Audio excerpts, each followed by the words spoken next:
Right now, if there's a bite of kimchi or a sip of kombucha in your mouth, you're hosting a busload of live passengers.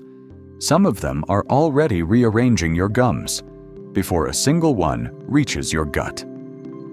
Most of us think of fermented food the way we think of a probiotic pill, a handful of good bacteria you're adding to your gut.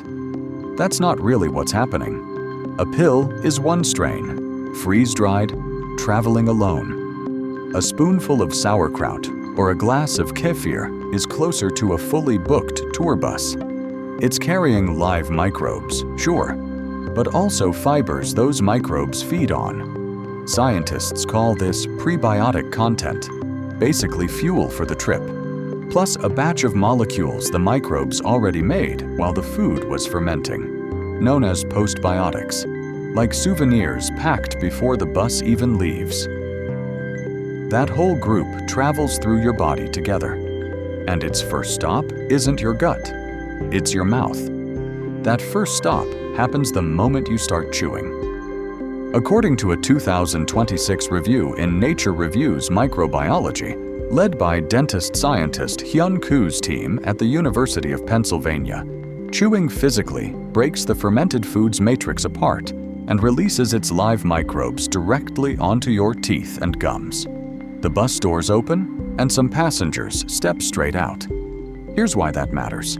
Your mouth already has its own residents, dense, glued-together colonies of bacteria called biofilms, which is really just a fancy way of describing a sticky microbial city that bacteria build together, complete with walls and shared plumbing. Koo has spent years studying exactly how these cities form, and in a related 2023 paper in Cell Host Microbe, his lab described how the wrong mix of species builds tougher, more acid-producing biofilms, which is basically what dental plaque is.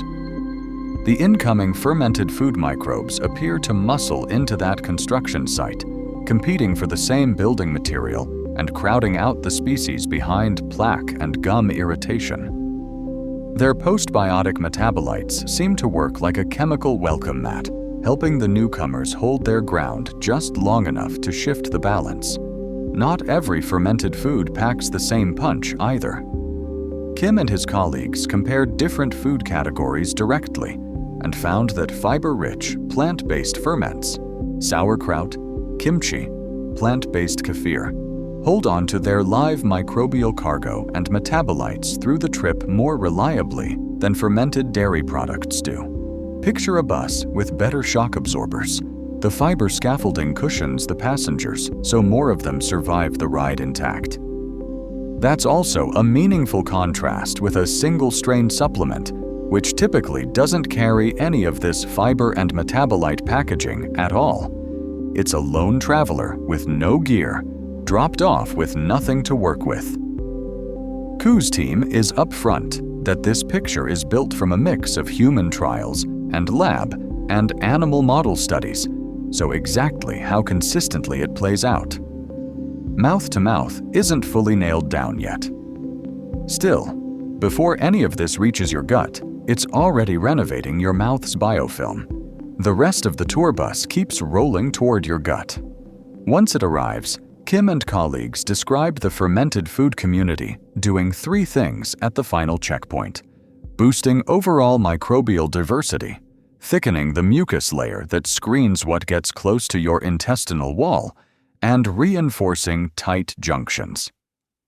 The sealed doors between gut wall cells that keep what's inside your intestines from leaking into the rest of your body. That mouth-to-gut route isn't just a metaphor either.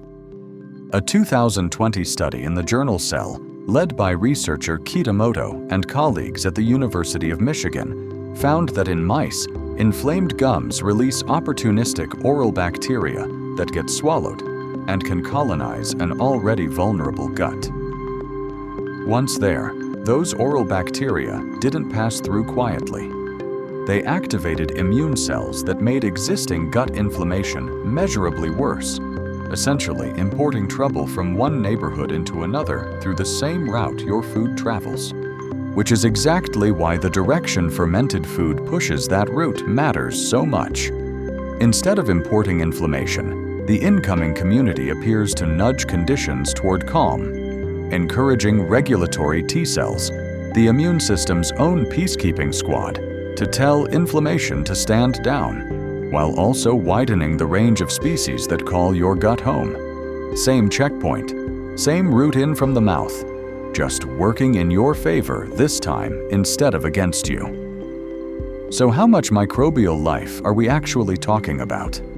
In 2024, an international project called the Curated Food Metagenomic Data Resource, published in the journal Cell, sequenced more than 2,500 fermented and unfermented food samples and pulled out nearly 11,000 individual microbial genomes. More than a quarter of the species they found had never been formally documented before. Hundreds of microbes humanity has apparently been eating for generations without anyone giving them a name. Most of those species had never shown up in any human microbiome database before either, which tells you food science has been playing catch-up on a food tradition that stretches back thousands of years, long before anyone had a microscope to see what was actually happening inside a jar of kimchi. That's a genuinely enormous, previously invisible bus fleet rolling through your food supply.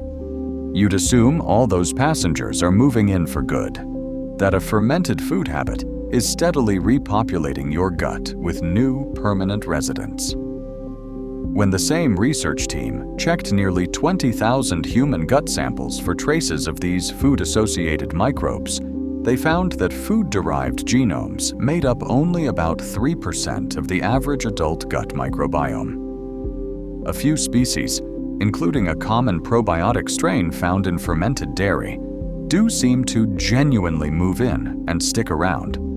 But they're the exception. The overwhelming majority of what's riding that bus checks out again shortly after arrival. So does that tiny 3% number mean fermented food barely matters? A team at Stanford tested that directly. In a 17-week randomized trial published in Cell in 2021, adults were split into two groups, one eating extra fiber, the other eating extra fermented foods, roughly 18 people per group. The high-fiber diet, on its own, didn't shift immune activity much, but the fermented food group's gut diversity climbed steadily over the whole 17 weeks, and their blood markers of inflammation dropped in step with it. Nobody needed to check whether those particular bus passengers had permanently moved into anyone's gut. They didn't have to.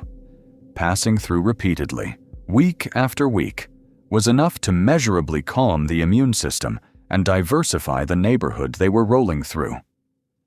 Visitors, not residents. And the block still looks different once they've been coming around long enough. Here's what the data actually pins down. In that Stanford trial, it was the fermented food diet specifically, not fiber on its own, that reliably raised gut diversity and lowered inflammatory markers over 4 months of real eating. That's not an instruction to overhaul your diet tomorrow. It's just what showed up when researchers measured it carefully in actual humans. Kim and his colleagues end their review looking forward, sketching out a roadmap for figuring out which specific fermented foods and which specific microbial strains matter most for which person. The kind of precision nutrition that's still being built, one gut and one mouth at a time. The tour bus has been rolling through human diets for thousands of years. Scientists are only now starting to read the passenger manifest, and we'll be here for whatever they find next.